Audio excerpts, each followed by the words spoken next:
Le plus somptueux édifice du pays, le centre des congrès de Kigali, a accueilli la fête qu'aucun ressortissant chinois du Rwanda ne voulait rater.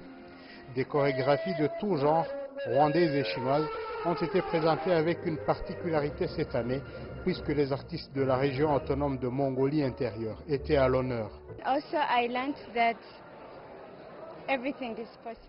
À voir la danse traditionnelle mongole, on apprend des choses sur la mise en commun dans la société. Bref, que tout est possible, ils sont inspirants.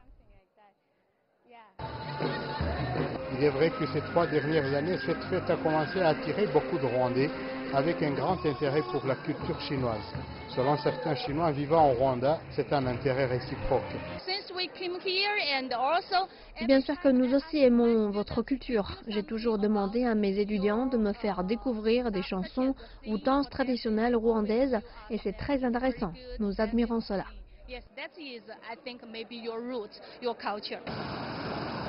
La présence de la communauté chinoise à Kigali devient de plus en plus forte, surtout dans le domaine de la construction mais aussi de l'hôtellerie.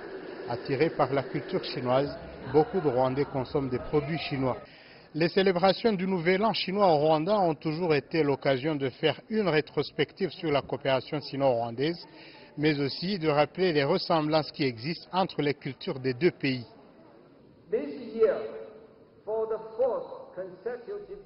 Cette année est la 4e année consécutive que nous célébrons la fête du printemps au Rwanda. Cette célébration fait partie de la mise en œuvre du programme culturel et de l'accord bilatéral sur la coopération culturelle entre le Rwanda et la Chine.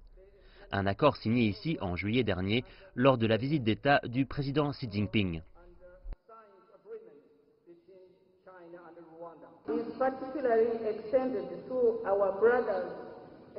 Nous accueillons plus particulièrement nos frères et sœurs venus de la région autonome de Mongolie intérieure en République populaire de Chine pour célébrer avec nous les richesses culturelles que nous partageons.